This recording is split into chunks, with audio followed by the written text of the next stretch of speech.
Hi, I'm Ken Mayer. I'm Medical Research Director at Fenway Health in Boston and a professor of medicine at Harvard Medical School and the School of Public Health there, and also see patients at Beth Israel Deaconess Medical Center.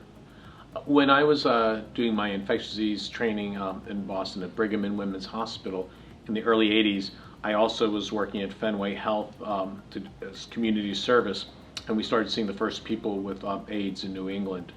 The teaching hospitals got very interested in taking care of people when they were very sick. There were researchers trying to find the cause of the epidemic, but Fenway was the front line in the community, and we immediately got questions about, can I kiss my boyfriend? I had a gay waiter, questions about transmission.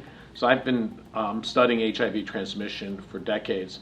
I'm a gay man. I've had a lot of friends who've died of AIDS, a lot of people whose lives have been heavily affected. So as I was studying transmission, it became clear we needed better means of prevention. I've been involved in HIV vaccine trials for decades. Based on animal data, we did some of the first studies of post-exposure prophylaxis. So we were considered a natural place to be involved in the first study of PrEP in humans, of oral PrEP in humans, the CDC study.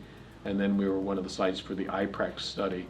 So at this point in time, we've gone from doing research to Fenway now has had more than 4,000 people who've started PrEP. So the big believer that PrEP is definitely a tool that's very helpful for many people to protect themselves against HIV. The situation about PrEP in Boston is that we're very lucky in Massachusetts. The state embraced health reform even before the Affordable Care Act. And so, for example, Massachusetts is one of about 6 states in the U.S. that help subsidize the cost of PrEP for people who have insurance issues.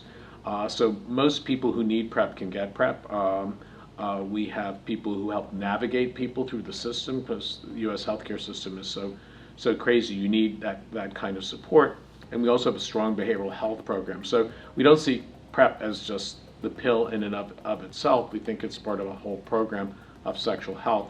We see a lot of sexually transmitted infections, but we like to think that if people know that they need to take care of themselves, they come in for screening, we may be detecting infections that people might otherwise have sooner because they're coming in more regularly for care. So I think we've been trying to change the mantra around PrEP. When I first talked to primary care doctors about PrEP at Fenway in Boston 7 or 8 years ago, when we first had some of the study results, there was skepticism.